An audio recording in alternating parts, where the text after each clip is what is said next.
கிறிஸ்துவின் சிலுவையின் தாற்பயத்தை எப்போ கிறிஸ்தவர்கள் அறிந்து கொள்வார்கள்?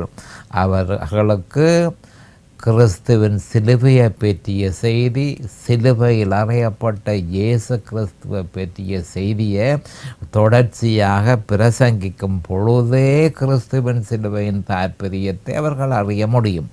அப்படி அறிந்தார்களாக இருந்தால் அந்த பாவத்தின் கொடூரத்தையும் அவர்கள் இலகுவாக அறிந்து கொள்ள முடியும். அநேகமான கிறிஸ்தவ சபைகளில், கவனமாக கேட்டுக்கொள்ளுங்கள், அநேகமான கிறிஸ்தவ சபைகளில் கிறிஸ்துவின் சிலுவை ரட்சிப்புக்கு மட்டுமல்ல, நாளாந்த கிறிஸ்தவ வாழ்க்கைக்கும் உபதேசிக்கப்படுவதில்லை என்பதை நாம் அறிந்து கொள்ள வேண்டும். அநேகமான கிறிஸ்தவர்களில் கிறிஸ்தவ சபைகளில் இந்த துர்ப்பாக்கியமான நிலைமை ஏற்பட்டிருக்கின்றதை நாம் அறிந்து கொள்ள வேண்டும்.